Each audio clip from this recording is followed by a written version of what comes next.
First of all, you have a lot of work. And not only do you have such a high quantity, but also all of these pieces really feel complete.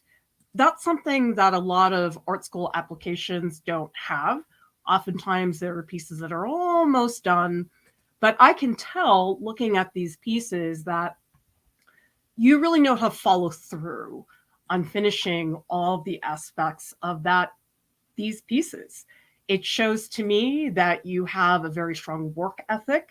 You have a lot of patience, especially seen in the graphite drawings. And so you've got all of those things in place, which is really outstanding. Now, you had a couple of questions for me. For example, how you can diversify your portfolio.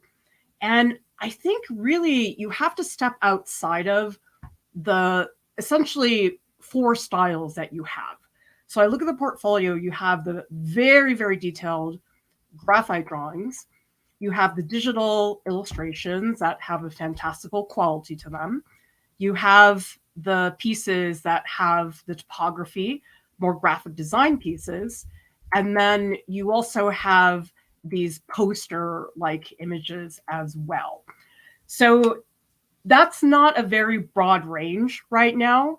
And I think what you want to do is to really try to explore different types of topics. For example, you could look at this and say, okay, well, I have fantasy, I have portrait, I have figure, I have animals, but maybe take a step back and say, you know what, I have all those things, but I don't have anything that looks like an interior space. So for example, take one of these characters you have in your digital illustration, and instead of this fantastical landscape, put them in a room somewhere. So you don't have to start entirely from scratch, but you have to think about how you can accessorize certain things.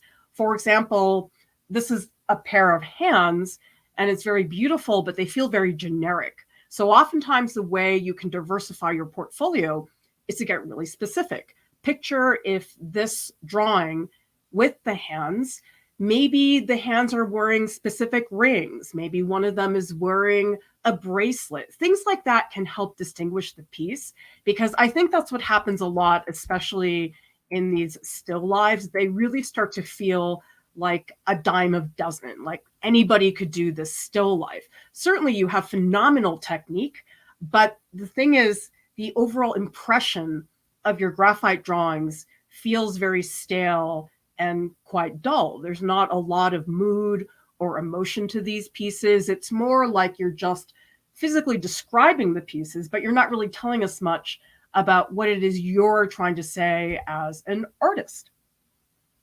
Now, I know you asked me about these exam pieces where you're doing the gouache on paper, you have a limited amount of time. To answer your question about whether these should go in your portfolio or not, that's really hard to gauge because it depends on the piece and it depends on the other pieces that you have in your portfolio. So oftentimes people might have a piece that I think is really strong, but maybe the other 15 pieces are fairly weak. And so these other pieces need to get moved around. So that's one thing you need to think about with your portfolio, is you have to look at it as a group. How will somebody view this as a body of work? They're not just looking at each artwork one by one. Because between these 3 gouache pieces, I think this one is the strongest. And so it's the exact same prompt that you're talking about, but this is one that I probably would not put into the portfolio. I think out of the 3, it's the weakest. This one, there are some tweaks, but fundamentally what you're doing with shape and composition, I think is really well done. This one, I think, probably needs a little bit more sophistication in terms of color. Trying to really organize a color scheme, I think, would be very helpful. I also don't think that admissions is going to recognize that this is the type of exam that you have to take. I mean, if I just look at these 3 images, I would just assume that they're a series of graphic design pieces where you're trying to integrate text with an image. So I wouldn't worry about that at all. There are lots of other schools you can apply to. I mean, 2 that I think are very popular in the US would be School of the Art Institute of Chicago. I know Maryland Institute College of Art is a very strong program. We do have a list of art schools that I will send you for you to look at, as well as some videos where we interview students from specific art schools about their experiences. Now, your question about academics, it's good to have good grades, but I will tell you that good grades are not what's going to get you into art school. It's your portfolio. Your portfolio is absolutely number one.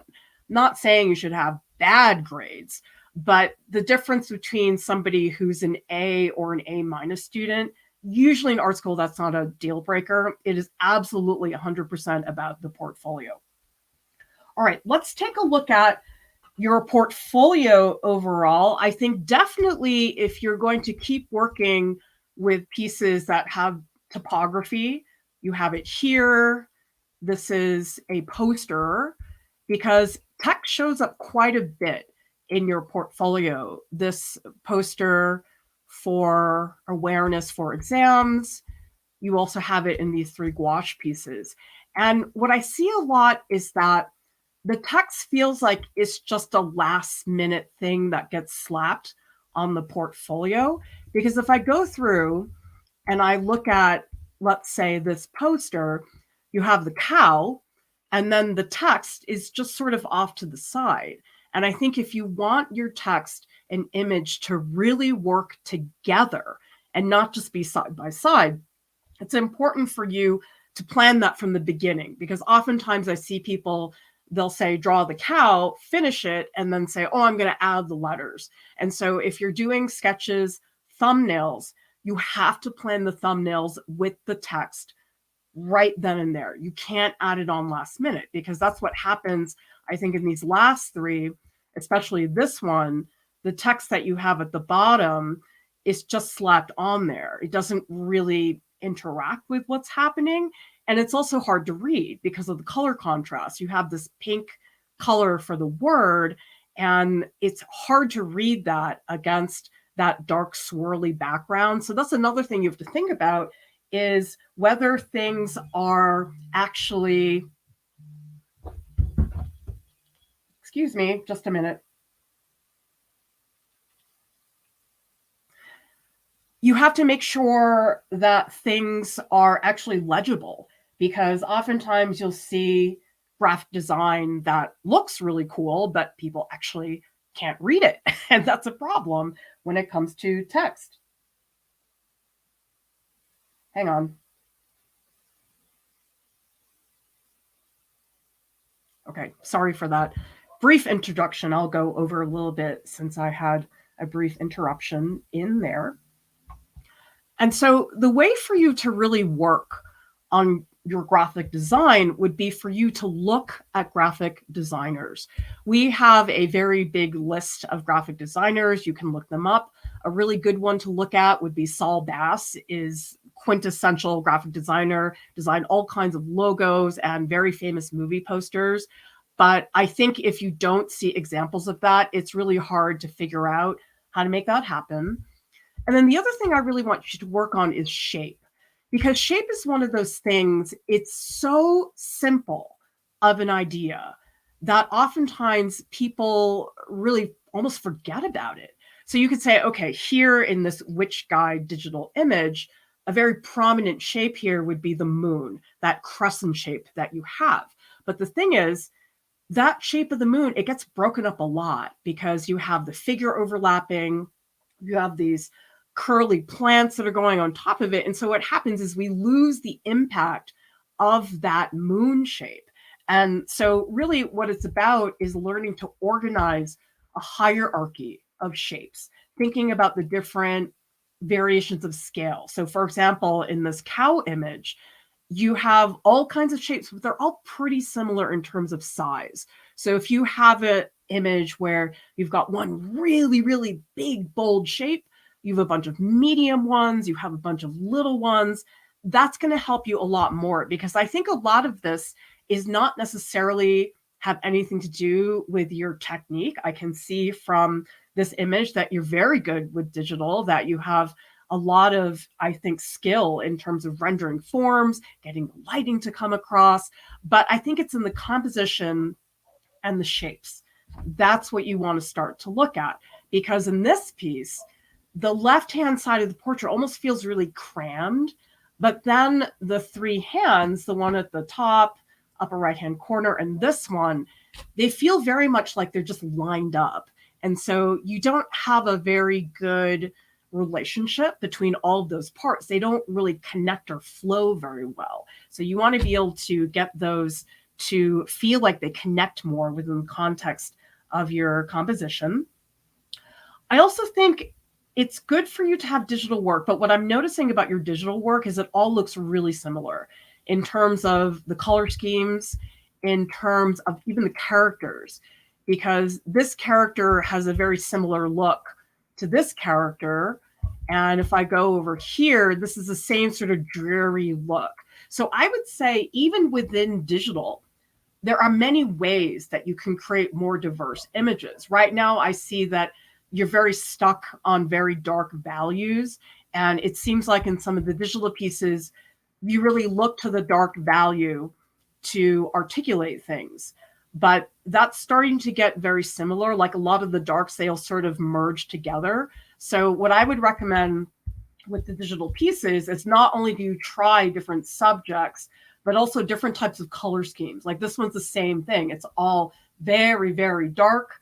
Seems like in a lot of these, you're using quite a bit of purple and blues and greens.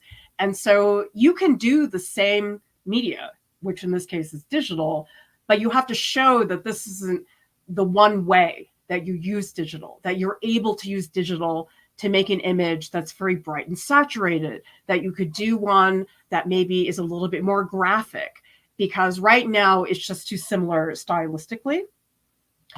I think your drawing needs a lot of work. Of course, this took so long. I mean, this is so much work to create a graphite drawing like this. But the problem is that it's so detailed that it really loses any sense of life or gesture. So I would really recommend that you start doing a lot of gesture drawing. And you can do gesture drawings all different ways. We have a lot of time drawing videos I can send you. We have them with all different kinds of animals and people. And I think that will be very important because oftentimes students are very good at the very long-term detailed drawing, but they don't have a lot of experience with gesture.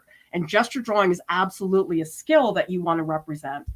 Another thing you can think about too is having a sketchbook spread somewhere in your portfolio, because I do think one thing colleges really want to see, they want to see that you have an ideation process. They want to see that you are brainstorming and thinking about your pieces, and that your pieces are not just about technical skills. They want to see those ideas. And so I don't know if you have a sketchbook that you work in regularly, or if you have experience with brainstorming or thumbnails, but if you don't, it's time to get started into that direction. I have tons of resources I can send you to point you in the right direction.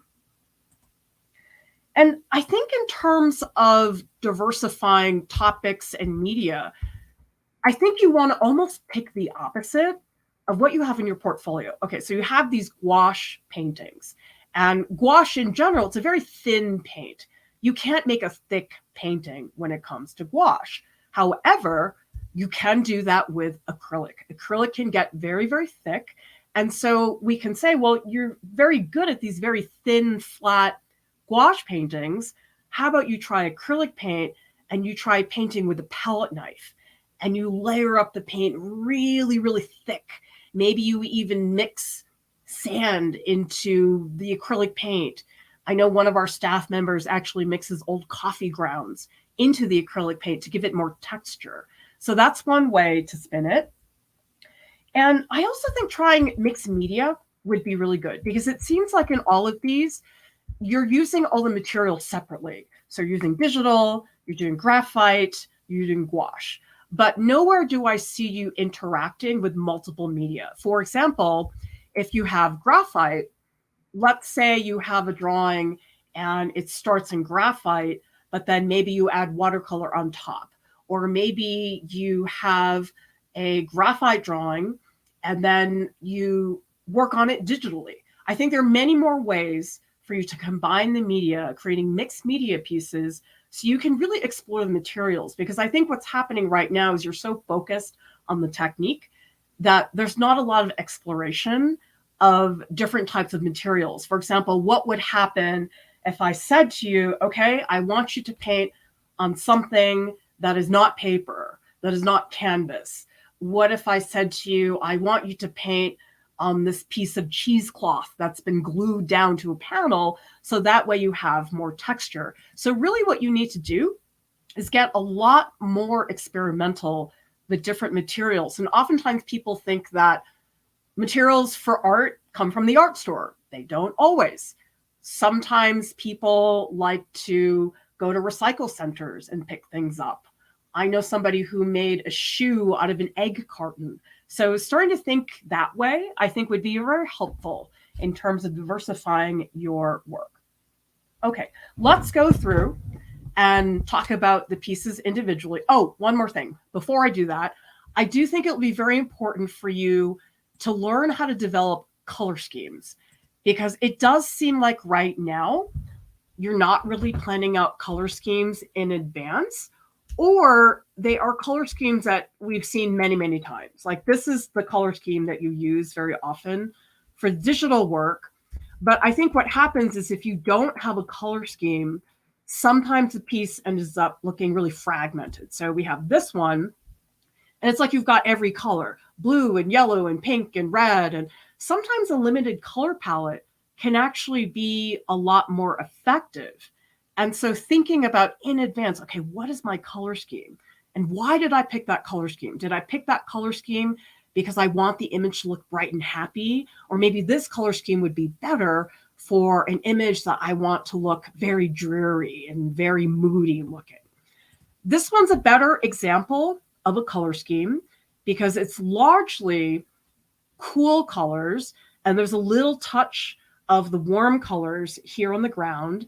And then here, this is a good relationship because you have the orange on top of the blue, which is a complementary color set. So this is probably, I think, the best piece in your portfolio in terms of having a more clear-cut color scheme. This one has a color scheme, but I think it's almost too simple because it's largely the green against the magenta, and there isn't a lot going beyond that. So I will send you also some information on different ways that you can start to invent your own color scheme. Okay, now let's talk about the pieces individually. This piece, I think it has a really good sense of landscape at the bottom. Like I love these, I guess, odd sea urchin-like purple creatures at the bottom. They look really sumptuous. They have this almost, I guess, blobby, substantial look to them. And I'm interested in these creatures down here at the bottom. And one of the reasons I like them better than the big one, the big creature, it's really busy. And I actually have a hard time figuring out what is the body and what is the landscape, because at first glance, I just thought this was the body.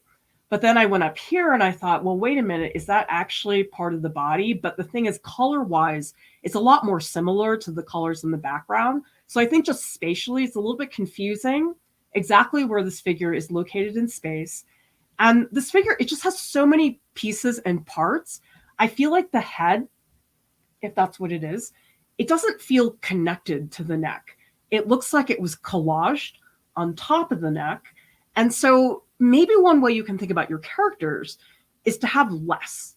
Sometimes people think a character that's really complicated, that has all this detail and parts, is most effective. But if you think about really compelling character design, a lot of it is actually very simple and very bold.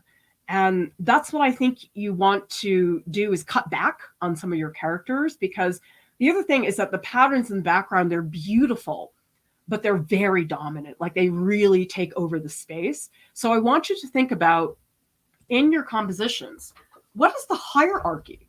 If I look at this graphite drawing, what is the part of the drawing that is the most important to me?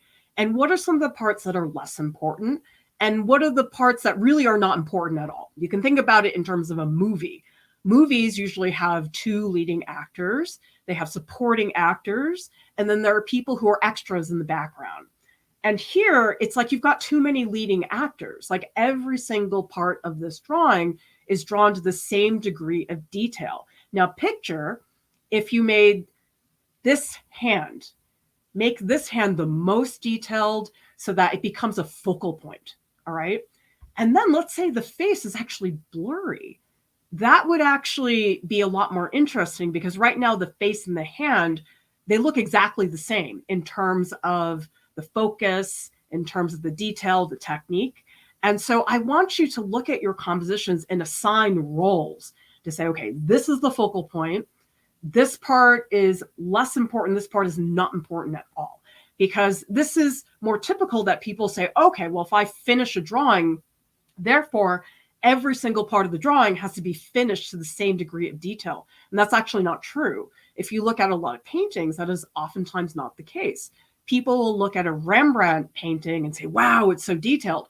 But actually, if you look at a lot of Rembrandt paintings, there are whole giant sections of the painting that have almost nothing in them. And that's so that he can direct you to looking at the face, which is the focal point of the piece. And you could do that with all these pieces. Say, where's the focal point? Where's the part that's less important? This piece I really like because of the lighting situation. I think this is the only digital piece where the lighting is really, really clear. You have the light source in the upper left-hand corner, and then the way you've got this beautiful glow that is behind the figure and also this creature, that is so well done. I think anywhere you can get a sense of light into your pieces, not only does it tend to make things look volumetric, because when you light and shadow, things tend to look more three-dimensional, but also lighting is so important in terms of establishing a sense of mood. For example, if you didn't have this dramatic lighting and you had, let's say, a bright sunny day, it would totally change the narrative of this digital illustration. I do think this area back here gets very busy because really what's more important in this composition is the person in the front and this creature. And the thing is, when I look at the person, I actually don't look at them. I look at all of these strokes in the background. And so here's where you can say, well, you know what, between those ripples in the water and the person, the one that matters more is the person. And so therefore, I'm going to blur out some of the stuff in the background. That is a technique called atmospheric perspective, where basically things that are close to people, your audience, are very sharp, they're very detailed, they're very crisp. And then the further back you get into space, things get blurrier, they have lower contrast. So actually you're doing that here in the light because this is starting to get very soft, is very blurry. And so therefore it pushes back into the distance. I do think you have to think more carefully about where things begin and end, because here you have the water, but I'm assuming this is some kind of ground. And yet the way it's painted, the color scheme is really similar to what's happening in the water. So for example, if you had a ground down here that was sand, something that was very coarse and textured, or maybe you had little leaves that were pushing upwards, I think this area is just too similar and it makes it hard for me to figure out that landscape. This piece has beautiful patterns, but I think the composition and the shapes need a lot of work. For one thing, the cow really feels like it's stuck in the shape. And really what you have here is a lot of tangents. So what a tangent is when you have the edge of your subject and it's right up against the edge of the paper. So you've got a tangent here, down here, the ear. And so with a tangent, you're actually better off having the cow either go way off the page or bringing in a little bit more. And so that's what brings this idea that the cow is sort of stuck inside the shape. It doesn't feel like the cow is really present in this area. And I think you can probably back off on all the detailed patterns because some of them are very nice, but it's similar like the first one where there's just so much of it that it gets very busy. Like picture, if this dark green had no patterns, it might make us appreciate these patterns on these round purple dots. because then we can focus better. It's like you're giving us too much information and it becomes quite overwhelming. So you want to try to avoid pieces that really look like homework assignments. Like this really looks like a still life that a teacher set up for you and you draw it in class. Again, amazing technique, but feels generic. So I would advise set up your own still life. Put objects in it that mean something to you, because that's one of the reasons why still lives get boring, is because people don't put any thought into what they're drawing. They just say, oh, still life is painting a bowl and oranges and grapes. I mean, it can be that, but for most people, that's pretty boring. So take a look at some other options. I'll send you some information on still lives, so that way you can take a look at something that could be a little bit more dynamic. Okay, this poster, I think, is one of your weaker pieces. I think it's very jumbled and really hard to read in terms of typography. Like here, you have consistence. Okay. And you have it repeated so many times. And yet I almost don't even see it because the words are really small. The contrast is very low. And I just don't know that you need to write that word that many times. I feel like it's hurting the piece. And then you have stuff at the bottom. But again, I can't even read it. I'm not even really sure what it is. If I look really closely, it says something about a design school. But if the purpose of this poster is that it's about a school, like that has to be much more prominent. I looked at it, I didn't think about that at all. Also, when I look at some of the lettering in here, the Japanese letters, it's strange to me that they're on top of these shapes that are really haphazard and organic, and yet the text is very perfectly aligned. So I would imagine if you have text on a really jumbled shape, that maybe you would jumble the text to fit that shape more. Because the thing about text, it's all about fit. It's not about that one way of writing is better. It's does it fit the visuals that you're trying to do in this piece. I think probably the eyes are what's throwing me off. There's so many of them. And I think if you look at your piece, you say, could I get rid of a bunch of these? That's really, I think, a pattern that I'm seeing in a lot of your pieces is you just pack your pieces, so many patterns, so many words. Like, see how many things you can remove and say, oh, you know what? I didn't need that. And it's like most people don't see that until they've actually tried that exercise. This piece, I would take a look at some references. I'm not sure if you're looking at any reference images, but it can be really helpful in terms of getting you more unique ideas. So for example, I'm going to guess in this digital illustration that you're drawing out of your head, because I'll call them waves down here at the bottom, they'll look really, really similar. Now, if you look at real water does amazing things with shapes and colors and patterns. And you don't have to look at realistic water. You can look at, for example, I was at a park that had these beautiful waterfalls, and they made these huge bubbles that look really strange. I mean, they really didn't even look real. And you can even look at different things, like you could look at oil in water and see what patterns that makes. I just think right now, if you keep working entirely from your imagination, it's a big limitation, because oftentimes the real world has almost a vocabulary of imagery that we can't come up with ourselves. And so you don't need to copy the reference photo, but get ideas for different shapes. I think as an opposite reaction to this one, I'd love for you to do a series of gestures of your hand. Do a whole bunch of them and see how that experience is different than how you're making this.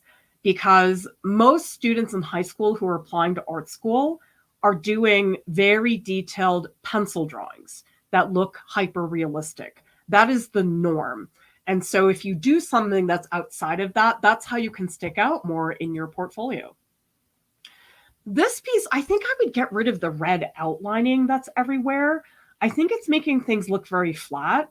And especially, I think here with these purple shapes and then the red outline of the crescent moon, it actually makes it hard for me to figure out what's in front of what.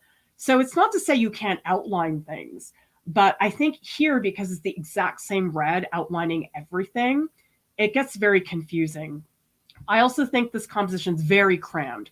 Like that whole upper left-hand corner, I think the crescent probably is either way too big or the figure is too small, because you can't have two very large shapes like that in a composition and have them not compete with each other. So we're looking at this going, oh my gosh, what am I supposed to look at? Am I supposed to look at the figure or the crescent moon? And so make it easier for us. Say, you know what, the crescent moon is the number one thing, and therefore I'm going to make the figure a lot smaller. This I also think is one of your weaker pieces. I think I'm not quite sure whether you're trying to do something very three-dimensional and volumetric looking, or you're trying to do something more graphic. So it's sort of an odd combination, because here you have the shadows in the green that make it look 3D, but then you also have these very crisp cut out edges that I think are awkward. And also, just as a quick thing in terms of the translation, because you may want to have that in your portfolio, I wouldn't put it on top of the image. You might have something like a little arrow and put the text off the image, because it's actually very hard on the right image for me to see the image because you've got all the translation on top. This one too, the text is so tiny that it's hard for me to figure out what's happening. And then this whole lower strip is so separate, like it doesn't participate with what's happening in the image. This one, same thing, generic still life. We have to make things more interesting.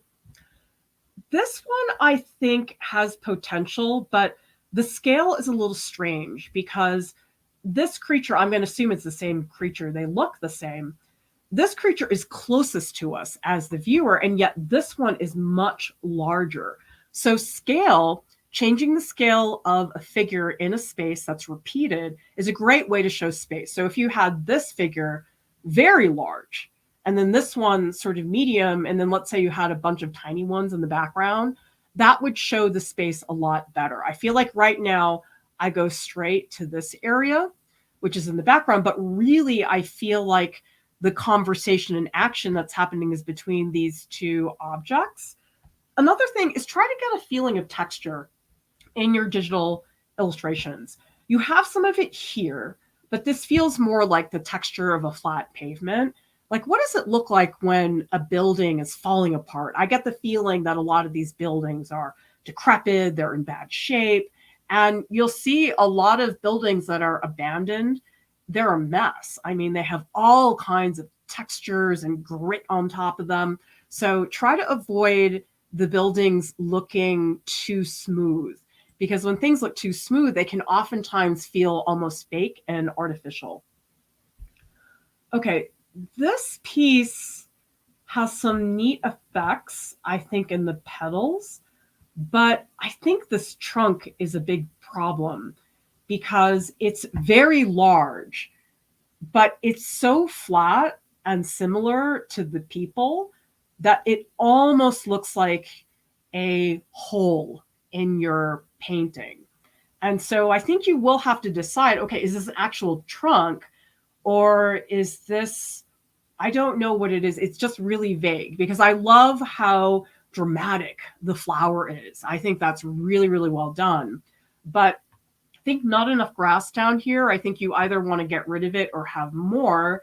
And again, you got to get better references for these people, because they almost look like lollipop people who have this very simplified area of clothing. We have lots of images of people walking around in clothing you can use on our reference page, reference photo collection.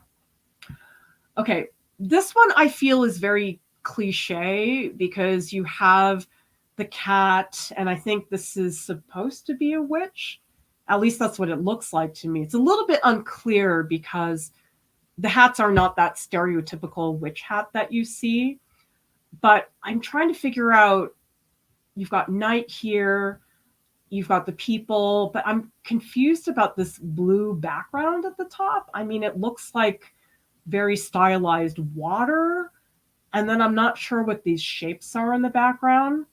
And this is sort of the similar thing where you have the same orange outline in the moon as you have back here. So I think this is one of your weaker pieces. I think just the composition is very fragmented. Like I don't get a lot of interaction between things.